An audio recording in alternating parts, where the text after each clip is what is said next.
کہتے ہیں کہ پرانے زمانے میں ایک دانا بزرگ تھا اور جب وہ بیمار ہونے لگا اور اس کی اپنی موت قریب محسوس ہونے لگی تو اس نے اپنے بیٹے کو بلایا اور اس کو ایک گھڑی دے دی اور کہا کہ یہ گھڑی مجھے آپ کے دادا نے دی ہے جو تقریباً 200 سال پرانی ہے۔ اس نے بیٹے سے کہا کہ اس سے پہلے میں یہ گھڑی آپ کو تحفے میں دوں، آپ پہلے بازار میں جا کر گھڑیوں کی دکان سے اس کی قیمت معلوم کر لیں کہ وہ دکاندار کتنے میں یہ گھڑی خریدنا چاہ رہا ہے۔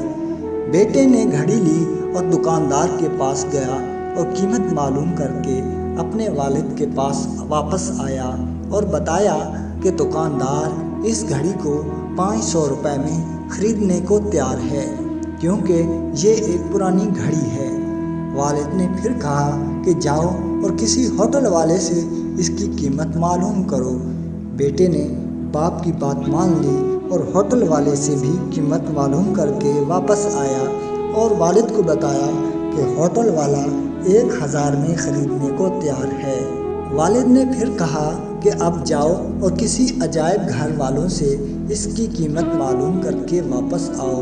بیٹے نے پھر گھڑی لی اور عجائب گھر والوں کے پاس چلا گیا اور اس گھڑی کی قیمت کے بارے میں پوچھا اور بھاگتے بھاگتے اپنے والد کے پاس آیا اور کہا کہ وہ لوگ اس گھڑی کو 10 لاکھ روپے میں خریدنے کو تیار ہیں۔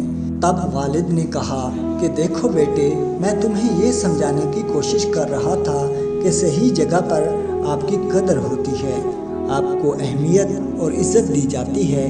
اپنے آپ کو فضول جگہ پر مت ڈالیں جہاں آپ کی کوئی قدر نہ ہو۔ آپ کی قدر وہ جانتے ہیں جو آپ کی کام کی تعریف کریں اور آپ کو حوصلہ اور شاباش دیں۔ ایسی جگہ پر بالکل مت رکھنا جہاں آپ کی حوصلہ شکنی ہو، جہاں آپ کے کام کو سراہا نہ جائے۔ ناظرین، امید ہے ویڈیو پسند آئی ہوگی۔ ہمارے چینل کو سبسکرائب کیجیے۔ اللہ نگہبان۔